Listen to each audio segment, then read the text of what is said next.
Hello everyone, Baseball Lover 312 here, and welcome to the Tour de France. Stage 17, the first stage in the high Alps. It's going to be a long day. Second category, third category, second category. Then we go up to the first category and back down, and we'll finish it up. It's only 160k, but it's got 5 climbs, all third category or higher. No HCs, so we'll see what happens. Nothing too hard. The descent off the Col d'Ors is pretty bad, so we'll see what happens there.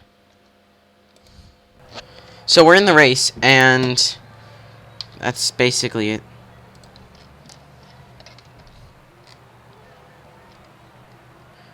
Astana are doing their thing at the front. Oh, we have attacks, but I have to put my Skype on Do Not Disturb. Damn it. There's attacks. It's Dominic Ners, and we got Stefan Kreiswick and Tony Martin.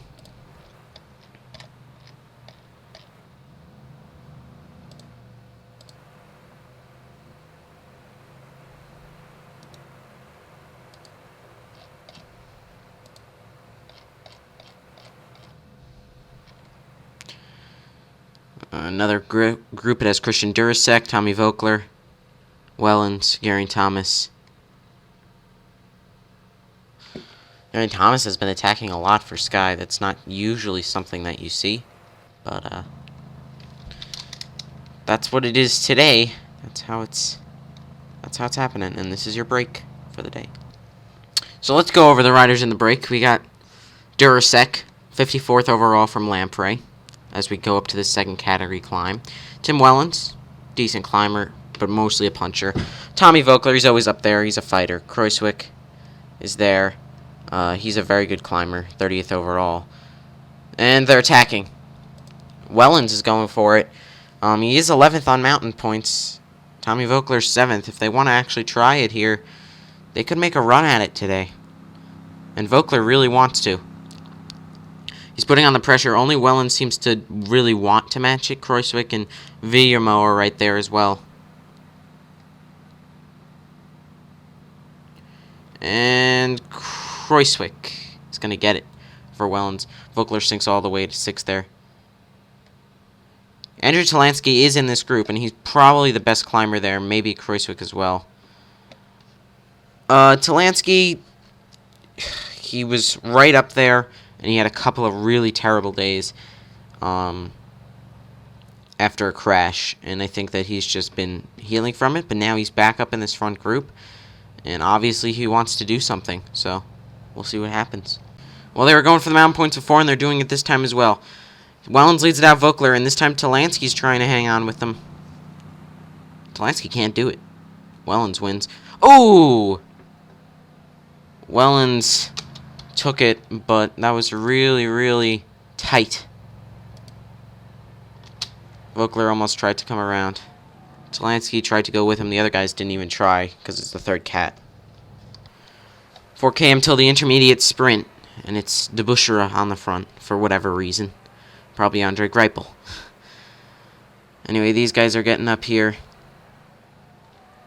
They're going for it. They're going to launch the sprint. And who's going for it? It's Degenkolb. Buhani.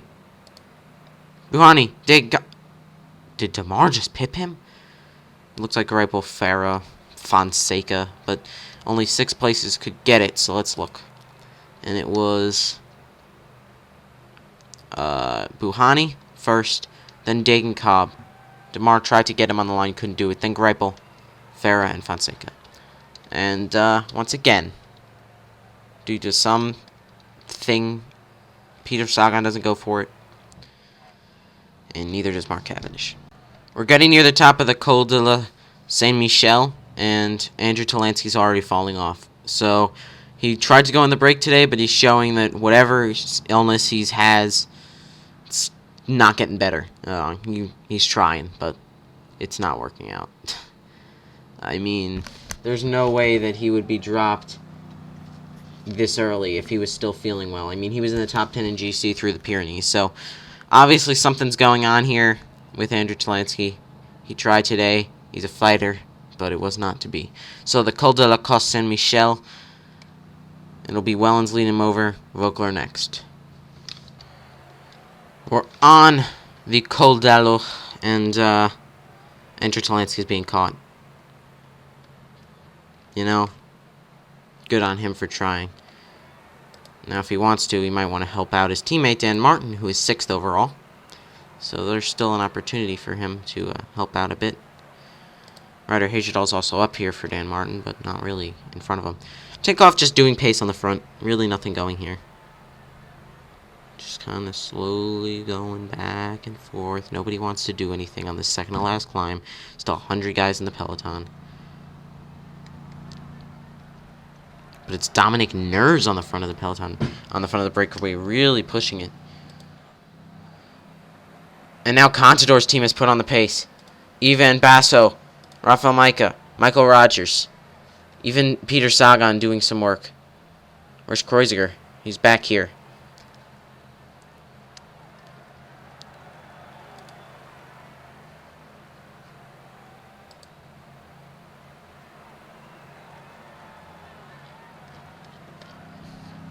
They're dropping guys now.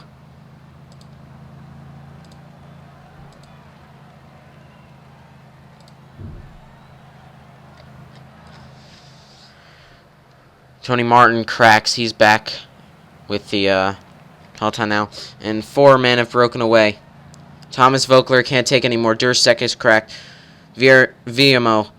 Wellens attacks. Vogler wanted these mountain points on the first category, but he's not going to be able to make his way back up to the breakaway. He's losing time already. And Tim Wellens, even though he's not the greatest pure climber out there, has really put in an attempt here, and he's going to get the mountain points. Vogler makes his way back onto the back wheel, but the minute Kreuzwick puts on the pressure, he's cracked completely. And then we have attacks in the peloton. Nairo Quintana makes a move. Dan Martin tries to match it. He can't do it. Kelderman can't do it either. Meanwhile, Rafael Micah goes. Contador's right on his wheel. They're dropping everyone.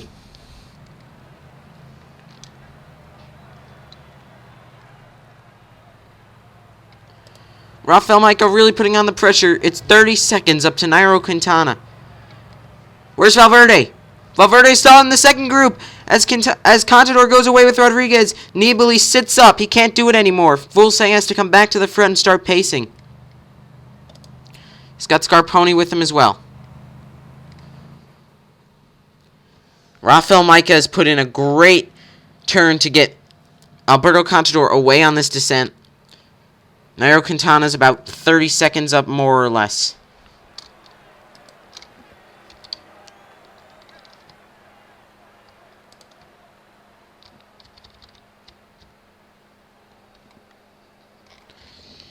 Now, Nibali's team is really chasing. There's 3 men up front. Ners, Kreuzwick, and Wellens. Geraint Thomas has also dropped off. Vogler's dropped off. Then it's Joaquim Rodriguez. They've caught Quintana. It's a 4-man group. 40 seconds on the Fulsang-led peloton. You would think that Nibali's really going to push it here. I mean, he has to. So it's going to be tough. They're coming up on Thomas Vogler now. Rodriguez is putting in a lot of space, and Micah's cracked. Micah's cracked on the downhill. As they catch Vogler, it looks like Contador almost sat up. Micah's trying to stay on, but Nibali is being dropped by Fulsang on a descent. What? What the? What is that even? What? Anyway, 6-man group now, as they've also caught Geraint Thomas. Joaquim Rodriguez is the one that really wants to haste because he knows Valverde and Nibali are behind. He really wants to push that out if he can. Second and first in the Tour de France. Nairo Quintana probably should have done more in this Tour de France. He's 7th. He's still got a couple of stages in the Alps to come back. And it's Romain Bardet that attacks. Nibali tries to follow him. He can't even move onto the wheel. It's Rui Costa who has to take up the chase. Looks like Adam Yates, Wilco Kelderman, Thibaut Pinot, Uran, Dan Martin getting into the mix with Kreuziger and Roland. TJ Van Garderen, he's been around 20th this whole tour. He really should be up there, and he's not. Rodriguez pulls off. They've caught the break. Contador makes the move.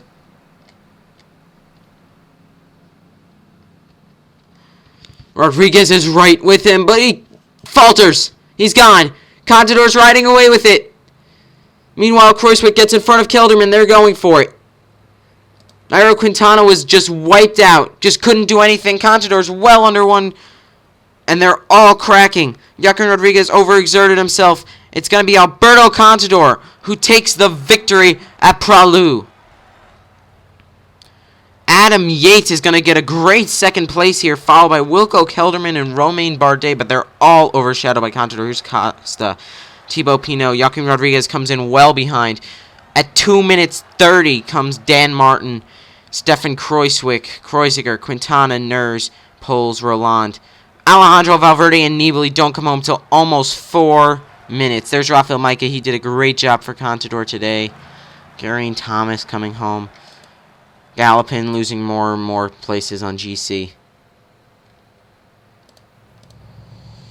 So now, the guys coming in who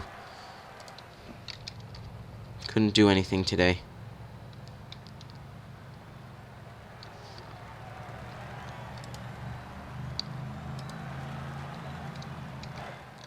Some lonely faces. So Alberto Contador wins another stage, 102, ahead of the group of Yates, Kelderman, Bardet, Costa, and Piano. They all attacked late, and the favorites had done so much work over the last climb of the descent that they just couldn't match it. Joaquin Rodriguez, who was with Contador for all the way up almost to the final banner at 134. So Joaquin Rodriguez keeps his second place. He's 5:07 back. Nibali 9:52 back. Everyone else more than 10 minutes back on Contador with Chris Froome out. Nairo Quintana moves up to 6th, Kelderman up to 7th. Dan Martin moves into the top 5. He's now 5th place in the Tour de France. Great ride for him. Degenkolb will keep his points jersey. Joaquin Rodriguez, if he had stayed in 2nd, would really be challenging him going into the Alps stages. Degenkolb needs to keep trying at these intermediate sprints, not because of Cav coming back to him, but because Joaquin Rodriguez is in danger of coming up to him, and if he passes him, and there's only one sprint stage left, there's not much he's going to be able to do. Alberto Contador, just king of the mountains. He's winning that because he is the king of the mountains. Nairo Quintana, I mean, he was with them. He made the attack on the Col d'Aleur, and in the end, it came back to bite him. He finished well behind, and Kelderman now 2 seconds off of the white jersey. If anybody had thought Nairo Quintana would still be in the race in the Alps and not be wearing white, they would have been called crazy. And Tinkoff Saxo will be in the team classification helmets, of course. So, Alberto Contador wins again. The next group came home, and then Rodriguez, who tried to match the attack. The favorites group behind that was led in by Dan Martin and Stefan Kruijswijk, Nairo Quintana, TJ Van Garderen putting in a semi-decent ride for the first time in a long time. But 3:06 for Valverde and Nibali. Jean-Christophe Perrault also in that group, Rafael Micah, Rigoberto Urán. These are guys that really need to have 3rd and 4th in the Tour, coming 17th and 18th on a mountain stage where the break did not succeed. If you look behind, Luke Durbridge now and Svein Tuft, 2 Orica Green Edge riders, almost 4 hours behind the race leader. It's been pretty crazy. And looking through the results, that's the way it's going to stay. Pretty crazy. That's it for this video, guys. Tomorrow's stage has another 6 categorized climbs, including the HC climb. But does not end in a mountaintop finish. Still 3 stages left before the stage to the Champs-Élysées. 2 mountaintop finishes all through the high Alps. We'll see you then. This is Baseball Over 312, signing out.